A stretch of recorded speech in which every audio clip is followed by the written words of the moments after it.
नमस्कार, मैं हूं संदीप चौधरी। आज सीधा सवाल में मैं बात करूंगा 2024 की, जंगे 24 और उसकी तैयारियों की, और खास निगाह होगी विपक्षी खेमे पर।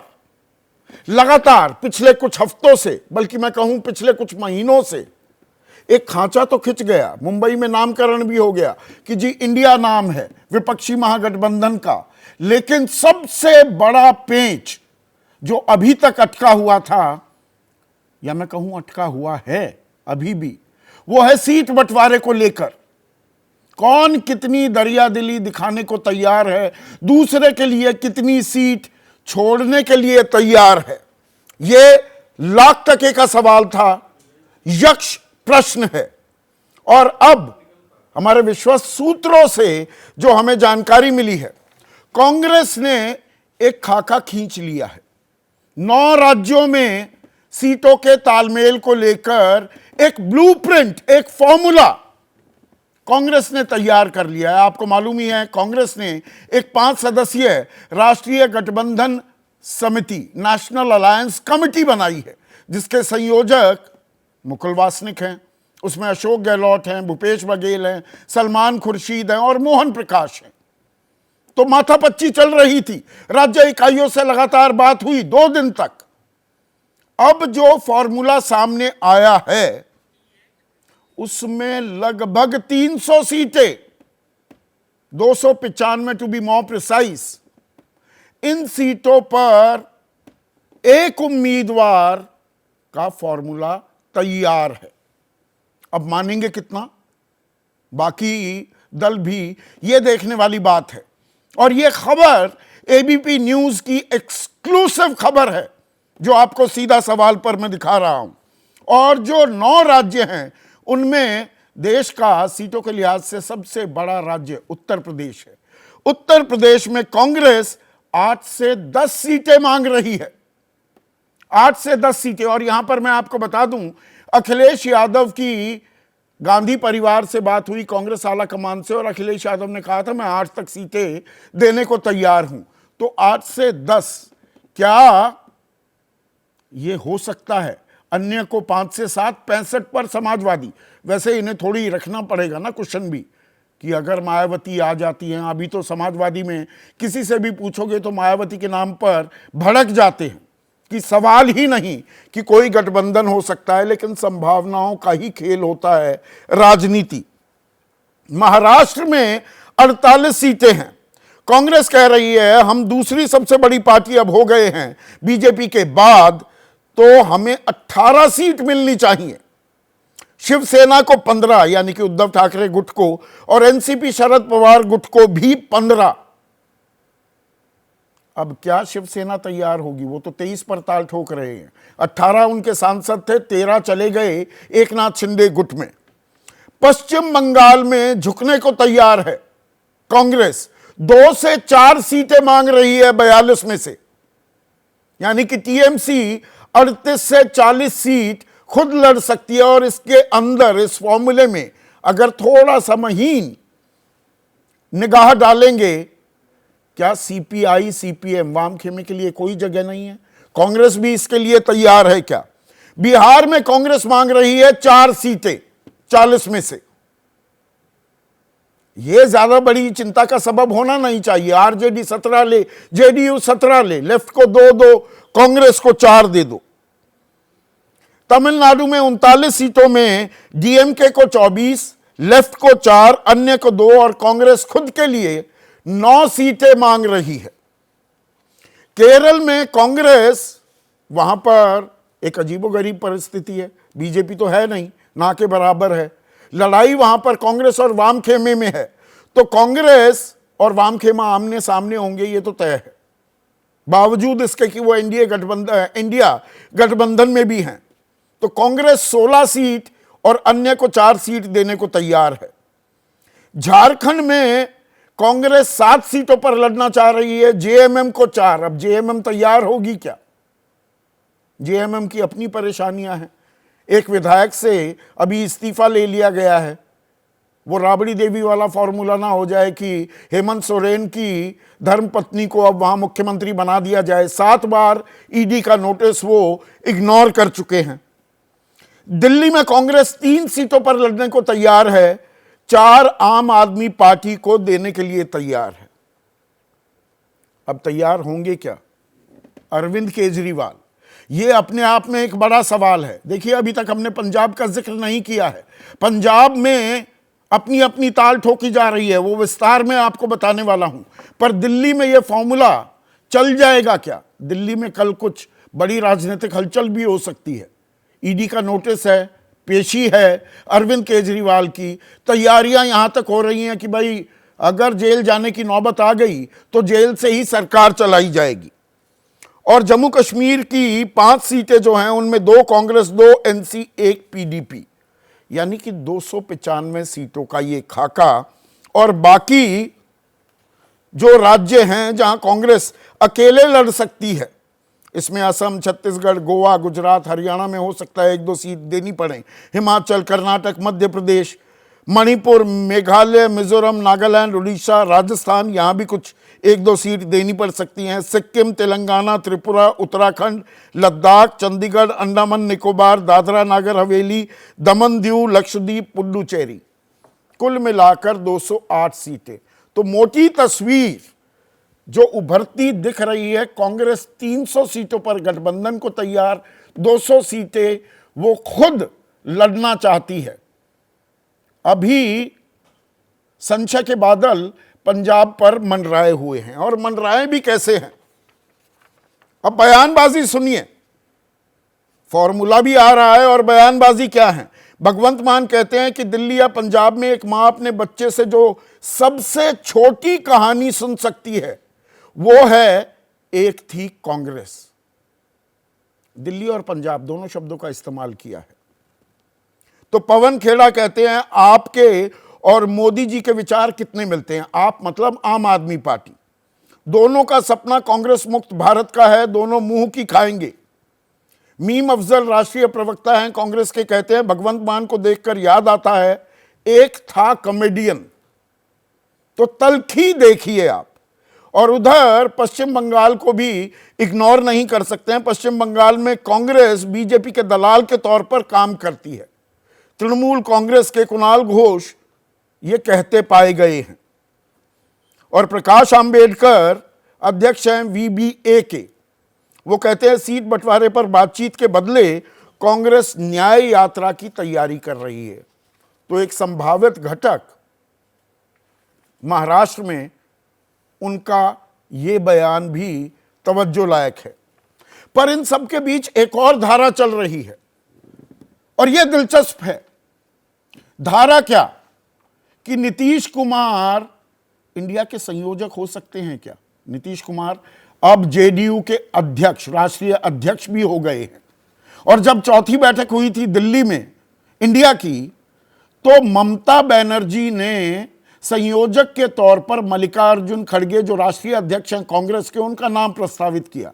और अरविंद केजरीवाल ने इसे ना सिर्फ सेकंड किया, लेकिन यहां तक कह दिया कि मल्लिकार्जुन खड़गे प्रधानमंत्री का चेहरा भी हो सकते हैं। तो अभी ममता के मन में तलखी है। आम आदमी पार्टी का बयान मैंने आपको सुनवा दिया। पंजाब में तो नहीं हो रहा है गठबंधन, ये साफ दिख रहा है। पर ये क्या सूट करता है इंडिया को? पंजाब में अलग अलग लड़े और दिल्ली में साथ लड़ लें, ये हो पाएगा क्या? बहुत सी बातें कागज पर बहुत अच्छी लगती हैं, लेकिन सही मायने में जमीन पर क्या वो उतार पाएंगे? और उसके लिए एक संयोजक की दरकार है। और उसके लिए अब नीतीश कुमार को लेकर क्या एक आम सहमति बनती दिखाई दे रही है। कांग्रेस खेमे से भी खबर आ रही है कि उन्हें ज्यादा बड़ी दिक्कत नहीं, क्योंकि नीतीश कुमार ने शब्दों के बाण भी चले थे कि कांग्रेस हमारे विचारों को, हमारे प्रोग्राम्स को, जातिगत जनगणना को, आरक्षण को, उसका प्रचार प्रसार ही नहीं कर रही। तो अब एक कॉमन मीटिंग ग्राउंड भी आता दिख रहा है जिसमें नीतीश कुमार बाकायदा संयोजक हो सकते हैं। तो पेच सुलझ रहे हैं या और उलझ रहे हैं। ऐसे में आज का सीधा सवाल, जंगे 24 संयोजक बनेंगे नीतीश, और इंडिया में सीटों का पेच उलझा या सुलझा, या यूं कहिए सुलझ गया है या और उलझ गया है। बीजेपी की तरफ से कार्यक्रम में महेश वर्मा है, कांग्रेस की राष्ट्रीय प्रवक्ता सुप्रिया श्रीनेठ, समाजवादी पार्टी के राष्ट्रीय प्रवक्ता राजकुमार भाटी। इस पैनल में सबसे तजुर्बेकार मुख्य प्रवक्ता हैं जेडीयू के और नीतीश कुमार के विशेष सलाहकार भी हैं केसी त्यागी। एके वाजपेयी नेशनल वाइस प्रेसिडेंट हैं और मुख्य प्रवक्ता हैं एलजेपी रामविलास पासवान गुट के, और वरिष्ठ पत्रकार हिंदुस्तान टाइम्स के पॉलिटिकल एडिटर हैं विनोद शर्मा इस चर्चा में जुड़ चुके हैं। तो ये खाका खींच दिया है सुप्रिया, मतलब लगभग 300 सीटों पर, 295 सीटों पर आप गठबंधन के लिए तैयार हैं। ये आप अपनी दिली ख्वाहिश जाहिर कर रहे हैं जो ये हमने खबर खंगाली है, या इसमें अपने सहयोगियों का, बाकी विपक्षी दलों का भी पुट लिया गया है?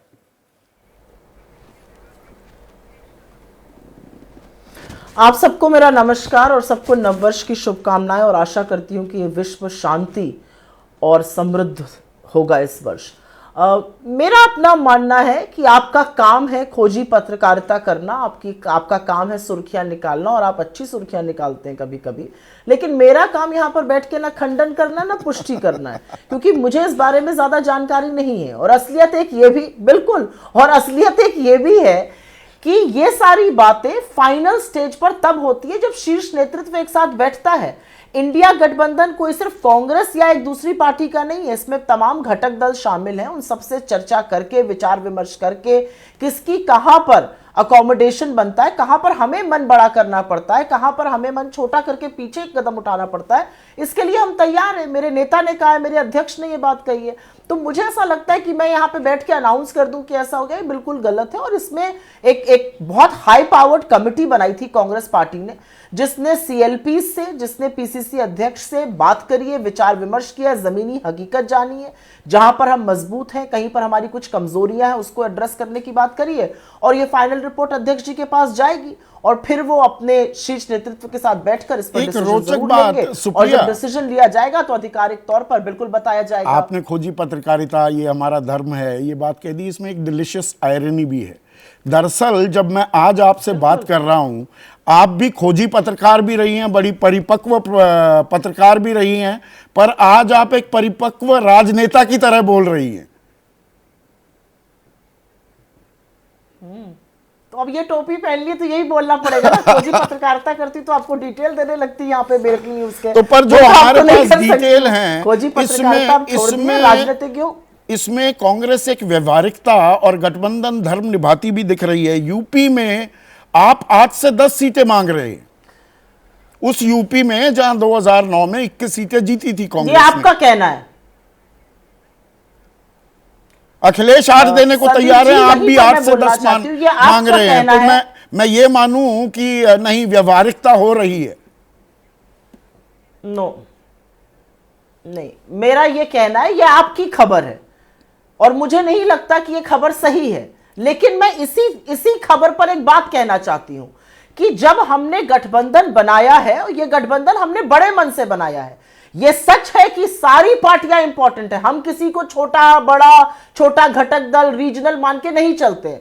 हमें लगता है ये सब लोगों का प्रतिनिधित्व करते हैं। हम एक साथ मुद्दों को लेकर आए हैं, हम एक साथ एक परिपक्व राजनीति को लेकर आए हैं, हम एक साथ संविधान के लिए आए हैं। और ऐसे में कहीं पर अगर हमें मन छोटा करना पड़ेगा हम करेंगे, कहीं पर अगर हमें मुस्तैदी से हक मांगना पड़ेगा तो वो भी मांगेंगे। लेकिन तो मैं इस खबर का खंडन दरिया दिली दिखानी और होगी, इसलिए कर सकती हूं क्योंकि मेरी नॉलेज इससे डिफरेंट है। राजकुमार भाटी, क्या कांग्रेस एक व्यवहारिकता दिखा रही है और मान रही है कि हाँ भाई, हम इतने मजबूत नहीं हैं, यूपी में कभी रहे होंगे, सबसे ज्यादा हमने प्रधानमंत्री वहां से दिए होंगे, तो ये 8 से 10, मेरे पास पक्की खबर है कि अखिलेश 8 सीट तो देने को तैयार हैं कांग्रेस के लिए। तो क्या ये एक खाका बन गया है, लगभग ये मान लिया जाए? वैसे तो संदीप चौधरी की भी और एबीपी न्यूज़ की भी अपनी एक साख है और आपकी खबरें अक्सर पोस्ट होती हैं, लेकिन मुझे नहीं पता इसमें कितना दम है और कितनी सच्चाई के नज़दीक है। लेकिन अगर ये सही है, अगर ये आपकी रिपोर्ट सही है, तो इसका सीधा सीधा अर्थ ये है कि कांग्रेस प्रैक्टिकल हो रही है और ये वक्त की ज़रूरत है कि हम एक होकर लड़ें। वो मुझे इकबाल का शेर याद आता है, उसमें एक शब्द बदल के मैं कहना चाहता हूँ कि जो ना संभले तो मिट जाओगे इंडिया वालों, तुम्हारी दास्तां भी ना होगी दास्तानों में। अगर अब भी नहीं संभले, अब भी महत्वाकांक्षाओं पर ही डटे रहे, अब भी आप आपस में ही लड़ते रहे, अब समय, चुनाव शुरू हो चुका, अब समय नहीं है। ये बहुत जल्दी सीट शेयरिंग तय हो जानी चाहिए, कौन कितनी सीटों पर लड़ेगा।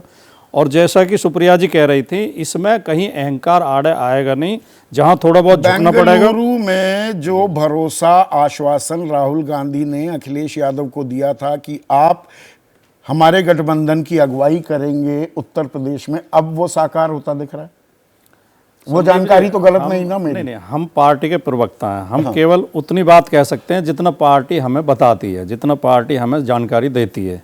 आप बेहतर अच्छी तरह जानते हैं, जो कानाफूसी की और उसकी खबरें होती हैं नहीं, वो अखबार में कॉलम आते हैं कि उसके जो साप्ताहिक कॉलम आते हैं नहीं, तो उन पे तो अब क्या बोलना है।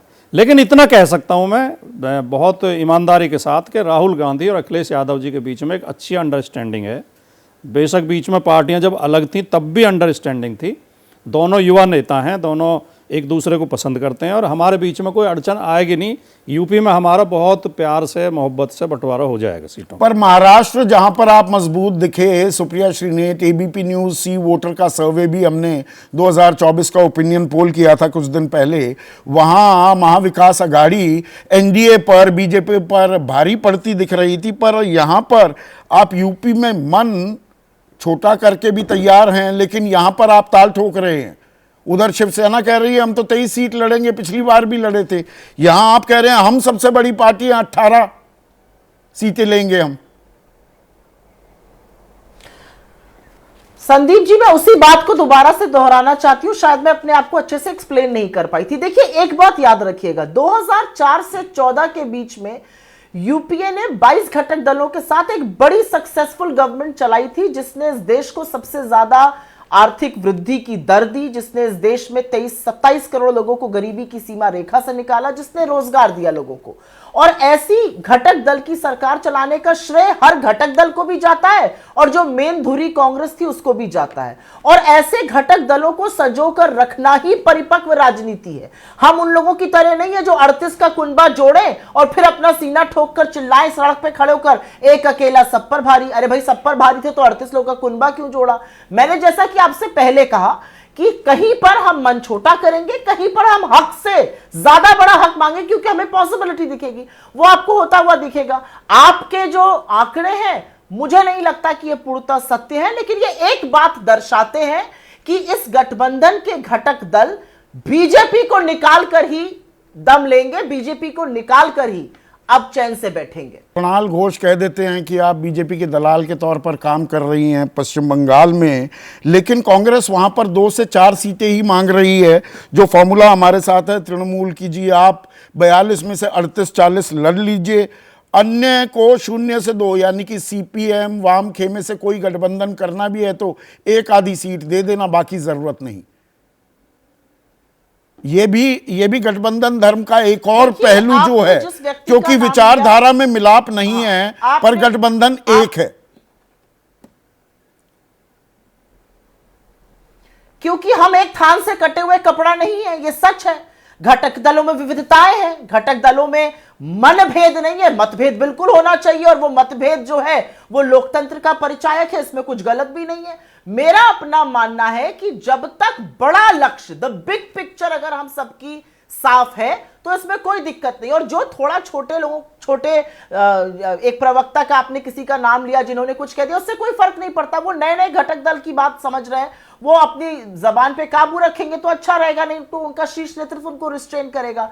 आपस में जो बड़ा नेतृत्व है, जो शीर्ष नेतृत्व है, वो बात करके विचार विमर्श कर ही आगे बढ़ रहा है। मैं एक बात और यहां पर कहना चाहती हूं और वो कहनी बात जरूरी है। घटक दल, कौन धुरी, क्या, ये सारी बातें अलग है। आज देश क्या देख रहा है? आज देश एक मनमाना कानून देख रहा है जिसकी वजह से सारी ट्रकें जो है वो सड़कों पे खड़ी हुई हैं और सप्लाई चेन टूट रही है। आज देश भाजपा की आईटी सेल में बलात्कारी भरे हुए देख रहा है और उनको संरक्षण दिया गया 60 दिन तक। इनको निकाल फेंकना है, इन चीजों को खत्म करना है, मनमानी तुगलकी फरमानों से जो कानून बनते हैं वो खत्म करना है। इसलिए हम सब एक साथ आए हैं और बिहार में होनी चाहिए, इसलिए हम एक साथ आए हैं बिहार कि हर में व्यक्ति को उसका हक मिले। बिहार में कांग्रेस 4 सीटों पर लड़ने को तैयार है और बिहार के तरफ से सबसे पहले सीटों का फॉर्मूला जी हमने बना लिया है, ये ऐलान करते दिखाई दिए थे नीतीश कुमार। और ये क्या उसी तर्ज पर जाता दिख रहा है कि हाँ भाई 70 सीटें हमें दी थी, तेजस्वी ने लड़ने के लिए 19 ही जीत पाए, तो 4 सीट ठीक है। संदीप जी, कहीं पर ऐसा तो नहीं है कि इंडिया गठबंधन के बजाय आप ही सीट शेयर अनाउंसमेंट का जिम्मा लेकर बैठ गए? क्योंकि ऐसा है नहीं। खोजी पत्रकारिता अपनी जगह है, ब्रेकिंग न्यूज चलनी चाहिए, सुर्खियां बननी चाहिए, लोग देखेंगे, रोचक होकर रुचि से देखेंगे कि कहां क्या हो रहा है। लेकिन ये थोड़ा सा असलियत से परे है, इसलिए मैं आपके नंबर्स पर टिप्पणी नहीं करूंगी। मुझे लगता है ये काम जो बड़े नेता हैं हम लोगों के, जो शीर्ष नेतृत्व हर पार्टी का है, उस पर छोड़ देना चाहिए। हम लोगों को टिप्पणी करने के लिए भेजा जाता है, हम लोगों को मुद्दों पर बात करने के लिए भेजा जाता है, हम वो बात बिल्कुल करेंगे। लेकिन जैसा कि मैंने कहा, आज जो देश के हालात हैं, आज बलात्कारियों को संरक्षण मिले, ट्रकें खड़ी हो जाए, पेट्रोल डीजल अवेलेबल ना हो, महंगे दामों पर अवेलेबल हो, बेरोजगारों को लाठी डंडों से पीटा जाए, ये खत्म होना है। और इसमें हम सब बिल्कुल एक तो उसी में तो ये सीटों का बंटवारा अहम हो जाता है। और केसी त्यागी, सीटों के बंटवारे का फॉर्मूला बिहार के लिए तो आपने तैयार कर लिया है। ये कांग्रेस का जो फॉर्मूला हमने खंगाला है, जो ये एक्सक्लूसिव जानकारी हमने निकाली है, आपके फॉर्मूले से मेल खाता दिखाई दे रहा है। बिहार से ही शुरू करें, कांग्रेस 4 सीटें मांग रही है।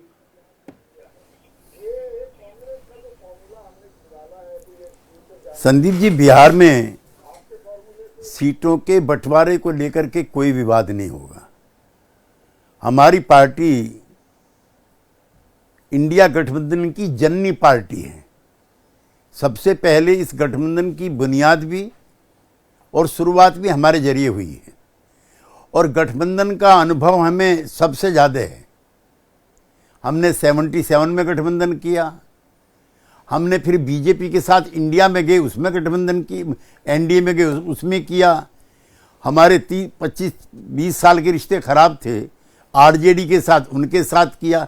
एक तो मैं अपने समेत सभी घटक दलों से कहना चाहता हूं कि ये छोड़ो कि सारी सीट बीजेपी को चाहे चली जाए, लेकिन सहयोगी पार्टी को नहीं जानी चाहिए, कभी वो मजबूत ना हो जाए।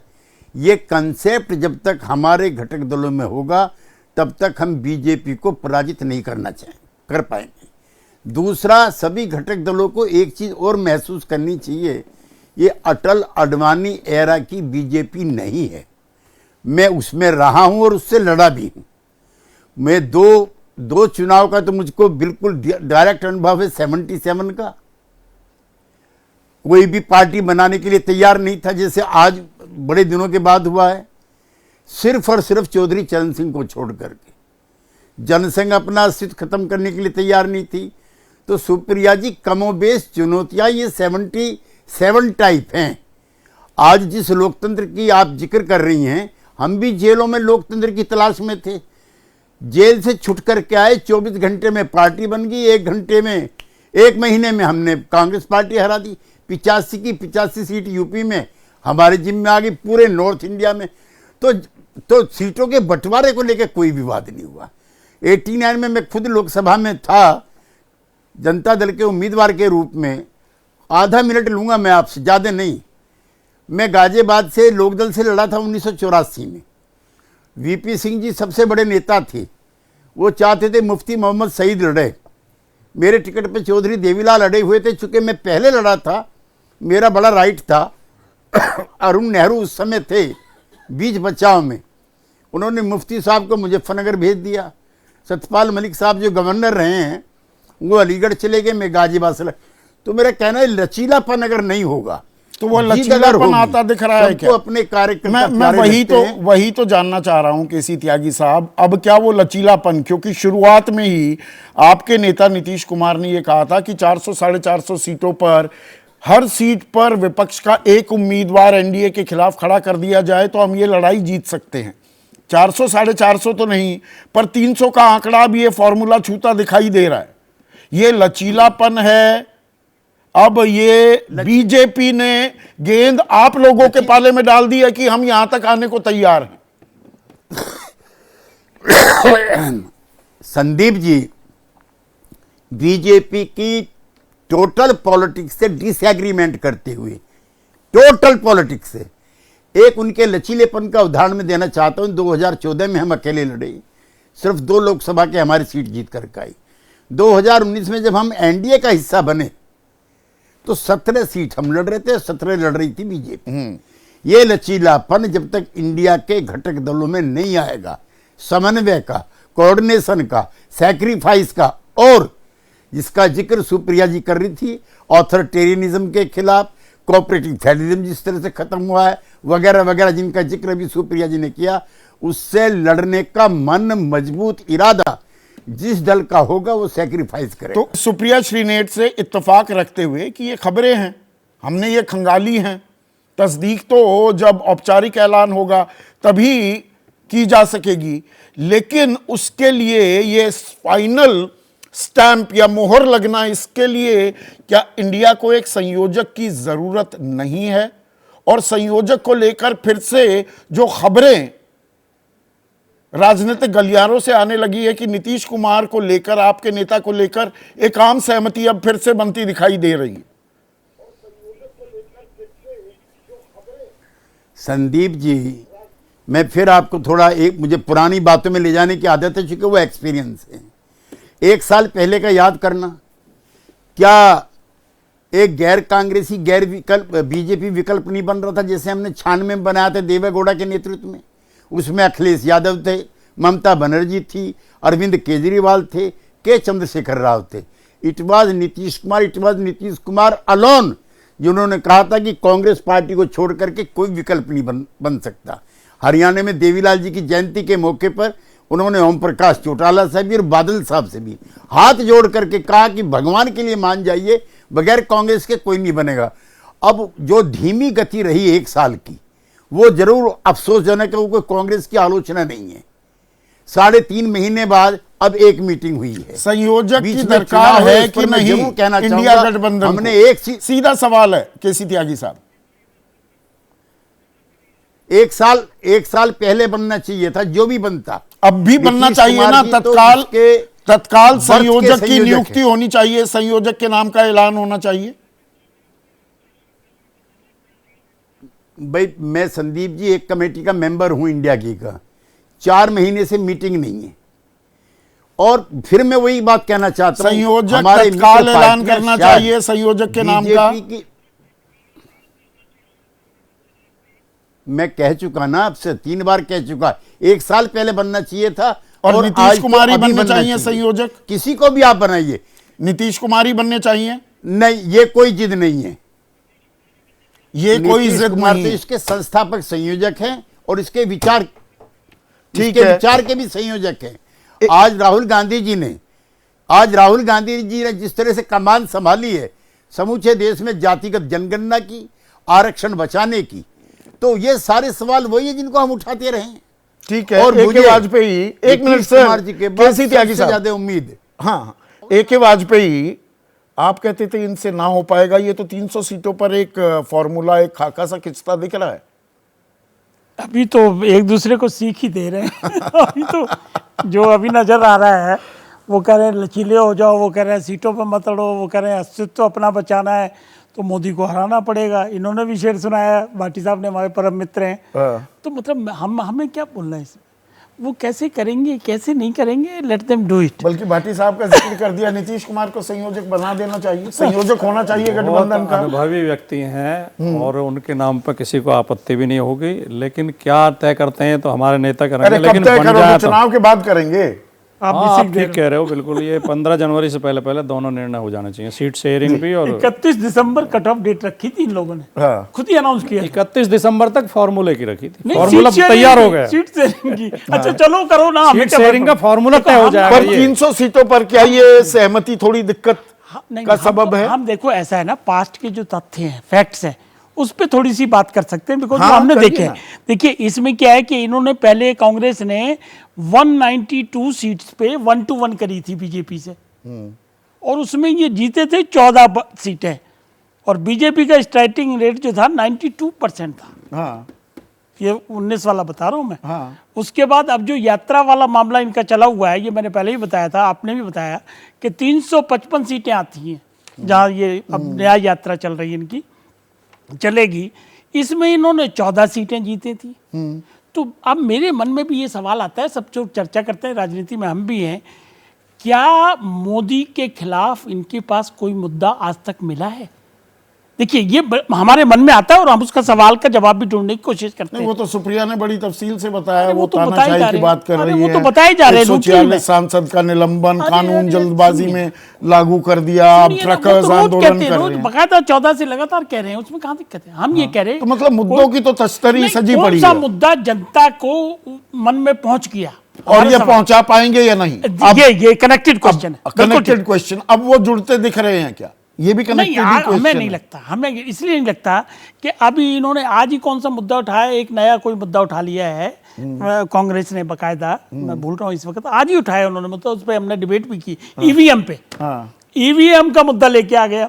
मतलब हम कह रहे हैं कि एक एक मुद्दा पकड़ते हो, वो जनता तक जा नहीं पाता, फिर दूसरा पकड़ लिया। अब मैं गिना देता हूँ, राफेल से शुरू करके, राफेल, पेगासस, हिंडनबर्ग, अडानी, क्या कितने मुद्दे गिनाओ, मणिपुर भी मुद्दा इन्होंने बनाया। फिर पार्लियामेंट हाउस का उद्घाटन क्यों कर रहे हो, ये सिंगोल क्यों आ गया? फिर उसके बाद बेरोजगारी तो इनका है ही पेटेंट, महंगाई भी पेटेंट है, जबकि बेरोजगारी इनके टाइम में 11.3% थी और हमारी, आपने प्रोग्राम बताया, 8.8%।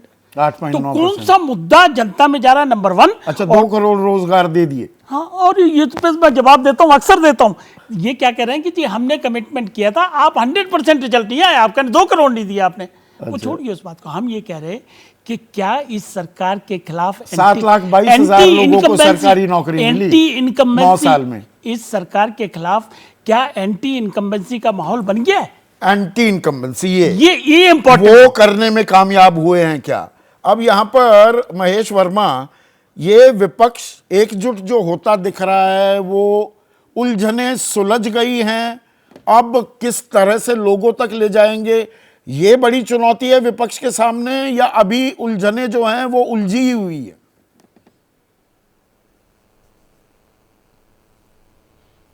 संदीप भाई, सबसे पहले तो आपके दर्शकों को, आपको और जो हमारे पैनलिस्ट मित्र हैं, सबको जो है नए साल की ढेर सारी शुभकामना। अब आप आ जाइए अपने सवाल पे। और आज का जो मुद्दा है वो राजनीतिक रूप से बड़ा मार्मिक है। मार्मिक जब मैं शब्द इस्तेमाल कर रहा हूँ तो इसलिए कर रहा हूँ कि ये मर्म जो है ये समझ में नहीं आती है जब केसी त्यागी साहब जो है चौथे बैठक से पहले चिल्ला पड़ते हैं कि भाई 1 साल इन लोगों ने इस राजनीतिक गठबंधन के नाम पर जो है बर्बाद कर दिया, और इसका कोई राजनीति से और गठबंधन से जो है इस तरह का वास्ता रखते हुए कोई आगे का जो है कोई बड़ा लकीर खींची जाए बीजेपी से, ऐसा मुझे प्रतीत नहीं हो रहा है। सवाल यह है कि इस तरह का विद्वेलित भाव लेकर सेकेंड स्टेप क्या आता है कि ललन सिंह जी को बाहर का रास्ता इस करके दिखा दिया जाता है कि कहीं ऐसा ना हो कि वो जो है जेडीयू का जो सीट शेयरिंग की बात जो है, उनका जो है मोह जो है जदयू से आरजेडी से ज़्यादा है, कांग्रेस से ज़्यादा है, तो कहीं ऐसा ना हो कि वो अध्यक्ष रहते हुए जदयू का जो सीटों का है बड़ा नुकसान न कर जाए। तो बड़ा क्लोजली फॉलो कर रहे हैं इंडिया गठबंधन में क्या कुछ हो रहा है। महेश भाई, फिर तो पलटकर कोई पूछे, शिवराज सिंह चौहान को बर्फ में लगा दिया, हाशिए पर धकेल दिया, वसुंधरा राजे सिंधिया को, रमन सिंह को स्पीकर बना दिया, कहाँ कहाँ आपके गठबंधन में क्या हो रहा है वो भी तो देखना होगा ना। मैं बिल्कुल बिल्कुल देखना होगा। मैं तो ये कह रहा हूं कि हमारे गठबंधन की भी बात जो है जब आएगी और आप उस पर चर्चा करेंगे, आज जो चर्चा कर रहे हैं उसके ऊपर स्वाभाविक रूप से हम बात रखेंगे, अपने विचारों को रखेंगे। अब वो अलग बात है कि आप हम जब ये बात कहेंगे तो आप ये सवाल खड़ा करेंगे। अब दूसरी बात ये ले लीजिए कि भाई आज जो जहां पर बीजेपी और कांग्रेस की सीधा टक्कर है वो लगभग 280-85 सीटें हैं। उसके ऊपर 200 सीटें क्लेम नहीं छोड़, कांग्रेस बीजेपी की सीधी टक्कर की 190-92 सीटें हैं। अब उनको 280 मत बनाइए। चलिए मैं मान लिया आपकी बात को। चलिए मुझे मालूम चला है या जो मैं खबर देख रहा हूँ समझ रहा हूँ, वो लगभग 280 के आसपास ये लोग कह रहे हैं कि भाई हमारी सीटें जो है हम जो है कम से कम 300 से कम पे चुनाव लड़ने के लिए तैयार नहीं हैं। अभी तो 285 का फिगर ये लोग दे के चल ही रहे थे। उसके अलावा ये कह रहे हैं कि भाई जहाँ पे हमारे क्षेत्रीय और जो हमारे घटक दल हैं वहाँ पे हमारी जो है लगभग हम 90 ऐसी सीटें हैं जहाँ पे हम दूसरे नंबर पे हैं। तो लगभग 350 पौने 400 के आसपास जो है कांग्रेस पहले मन बना चुकी है कि भाई हम तो इतने पे चुनाव लड़ेंगे। दूसरी तरफ घटक दल ये कह रहा है कि एक दूसरे को जोकर बना रहा है, एक दूसरे को एक कांग्रेस थी ये कहानी बता के उसके कहीं दावे को खारिज किया जा रहा है। तीसरी तरफ अब महाराष्ट्र में आप जब जाएंगे तो वहाँ शरद पवार जी कह रहे हैं भाई हमने तो 26 पे लड़ा, शिवसेना कह रही है कि हम 23 पे, टोटल सीट वहाँ 48 है। तो वो क्या नाम है, तो नाना मतलब पटोले पेंच अभी अटके हुए हैं, आप ये कह रहे हैं। विनोद शर्मा, एक मिनट महेश, विनोद शर्मा, ये कांग्रेस का जो ये ब्लूप्रिंट आया है ये क्या संकेत देता है? अगर ये सही साबित होता है, कहीं दरियादिली, कहीं पर वो अपनी ताकत को उसकी ताल भी ठोकते दिखाई दे रहे हैं, गाड़ी आगे बढ़ती दिख रही है, या अभी भी राजकुमार भाटी ने एबीपी न्यूज पर ही यूज किया था वो वर्ड कि गाड़ी अभी भी न्यूट्रल में लगी है या फॉरवर्ड मूवमेंट दिखा रही है? एक तो सबसे पहले संदीप, ये जो तुम्हारा आकलन है इसको मैं नाम देना चाहता हूँ, इसको आप वर्किंग पेपर भी ना बोले, ये एक नॉन पेपर है जो कि अंततोगत्वा अगर आपकी इंफॉर्मेशन सही है वर्किंग के पेपर बनकर टॉप लीडरशिप के सामने रखा जाएगा। अभी तक जो आपने आंकड़े दिए हैं वो रियलिस्टिक आंकड़े हैं। मैं इस बात में नहीं जानना चाहता कि माजी में क्या हुआ था या मुस्तकबिल में क्या होगा। ना माजी में जो हुआ था वो पुलवामा के टाइम हुआ था, कितने हार गए कितने जीते, इन सब बातों में हमको जाना नहीं चाहिए क्योंकि यहाँ पर हर कोई अपने अपने हिसाब से आपको अपना अपना विश्लेषण देगा जो राजनीतिक दलों में है। लेकिन एक बात मैं कहना चाहता हूं कि केसी त्यागी ने तुम्हें लट्टू की तरह घुमा दिया, तुम्हारी बात का जवाब नहीं दिया। और दूसरा त्यागी साहब के वक्तव्य से ये लग रहा था कि जो होना चाहिए था वो नहीं हो रहा है, और त्यागी साहब का दल अभी भी खुश नहीं है, जो इनकी बात से मुझे लगा। अगर मैं गलत हूं तो मुझे बता दें, हमारे पुराने मित्र हैं, हम तो हमेशा सीधी सीधी बात किए हैं दोनों। और तीसरी बात कि आपने कहा कि पंजाब में आम आदमी पार्टी में और कांग्रेस में नहीं होगा। आपने आज का बयान देखा है क्या? बताइए आप, फिर मैं कुछ बयान मैं भी बताता हूं आपको। आप पढ़ना, अरे अब देखिए उस पूरे न्यूज आइटम में से आप चुन के एक निकाल लेंगे, लेकिन अगर आप इंडियन एक्सप्रेस में विश्वास करते हैं तो वो पढ़िए। और उन्होंने कहा है कि अब उसका जो बयान है भगवंत मान का, मैं जानता हूं कि शुरू से भगवंत मान नहीं चाहता था कोई भी अलायंस, अब उसका जो बयान है उसका ये बयान है कि हमको लोकतंत्र और हमको कॉन्स्टिट्यूशन को बचाना है। नहीं, मैं पलट कर कुछ और पूछूंगा। एक मिनट विनोद, मैं पलट कर ये कहूं कि देखिए, जरूरी है क्या कि कांग्रेस और आम आदमी पार्टी का गठबंधन हो पंजाब में? दिल्ली में गठबंधन कर लो, वहां पर आमने सामने लड़ लो तो ज्यादा सीटें पंजाब में जीत पाओगे, वरना शिरोमणि अकाली दल और बीजेपी को और मौका दोगे। राजनीति का एक एंगल ये भी है ना पंजाब में। ये आपकी सोच है, मैं पंजाब से आता हूं, मैं कुछ अलग जुदा सोचता हूं, वो बाद में हम ऑफलाइन बहस कर लेंगे उस पर। लेकिन मैं ये कह रहा हूं कि Delhi is a done deal. अगर कांग्रेस 3 पे मान गई है तो ये डन डील है, इसको क्लोज करो। लेकिन एक बात और सोच, तो पंजाब क्लोज हो जाएगा क्या? देखिए पंजाब में दिक्कत होगी, पंजाब में दोनों दावा करेंगे और अंततोगत्वा उनको एक दूसरे को स्पेस देनी पड़ेगी। अब ये बात भी सही है कि अगर पंजाब में आप इकट्ठे लड़ जाते हैं तो ये स्पेस बनती है अकाली दल के लिए और बीजेपी के लिए, लेकिन आज के दिन वो इतनी क्षीण अवस्था में है तो मुझे पता नहीं कि कितनी स्पेस वो बना पाएंगे। स्पेस क्या पश्चिम बंगाल में भी बन रही है, कांग्रेस कहती है 2 से 4 सीटें दे दो।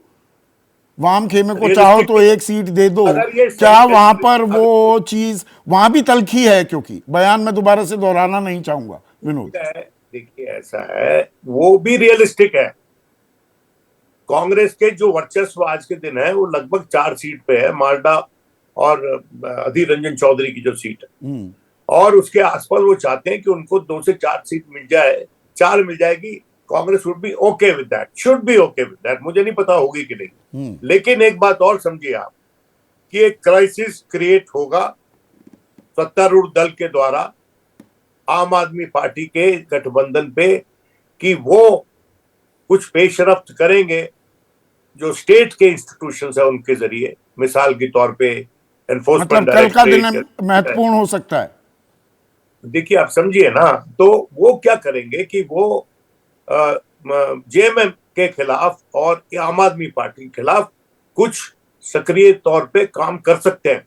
क्या करेंगे मैं नहीं जानता हूं, लेकिन अगर वो कोशिश होगी तो एक बात वो आने वाला वक्त उसकी गवाही देगा, जब हो जाएगा हम उस पर भी चर्चा करेंगे। महाराष्ट्र पर एक क्विक कमेंट, जहां पर महाविकास आघाड़ी 4 साल से मजबूती से साथ खड़ी दिखाई दे रही थी, वहां पर अब सीटों के बंटवारे का पेच आ गया।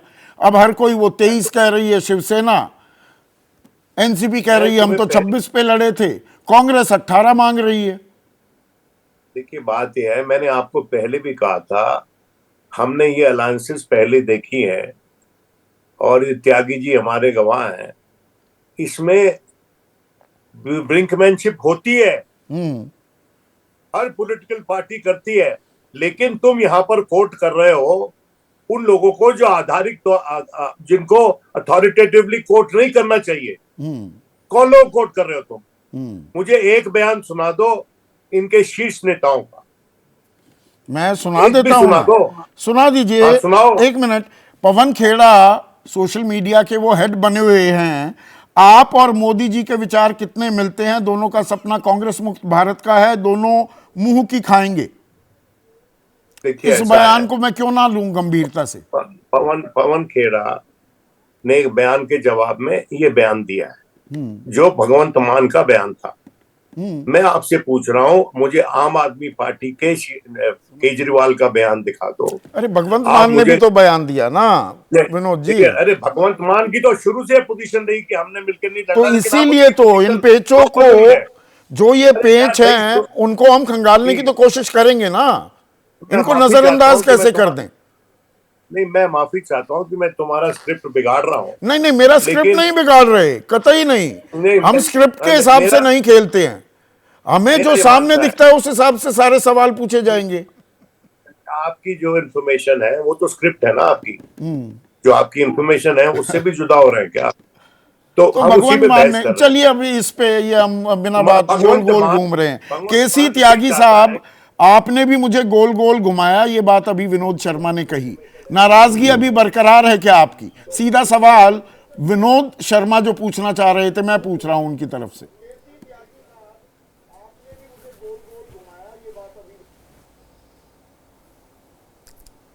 अरे आवाज बढ़ाओ ना इसकी।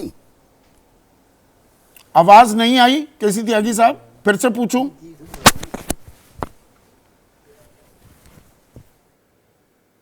नहीं लगता है, वहां तक बात नहीं गई, पर अभी नाराजगी बरकरार दिखती है क्या?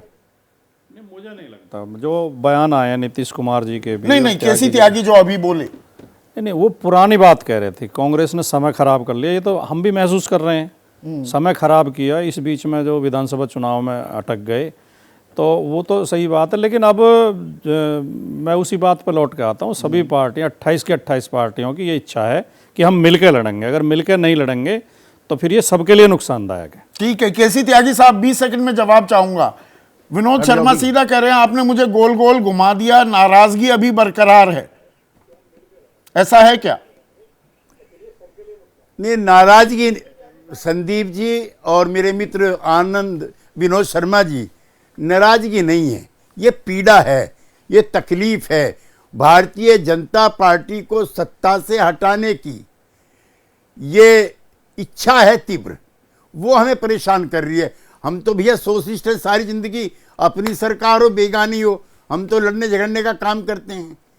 आप ये बताइए, हमने 17 सीटें जो आपने लिखी हैं, 17 आरजेडी की, हम तो नहीं लड़ रहे ना, बिहार में लेफ्ट को भी दे रहे हैं। तो कांग्रेस की पीड़ा का राजनीति इजहार होगी। आप कर रहे हैं, अच्छा, ये मैं पीड़ा एक कब सेकंड दूर संदीप होगी? जी। नहीं sir, I totally run out of time. पीड़ा कब दूर होगी इंडिया गठबंधन की, ये आने वाला वक्त बताएगा। सीटों का एक फॉर्मूला सामने आया है, क्या यही जमीन पर उतरता दिखेगा या कुछ और नए पेंच आ जाएंगे, या गाड़ी न्यूट्रल से बढ़कर अब कुछ फॉरवर्ड मूवमेंट करती दिखाई देगी?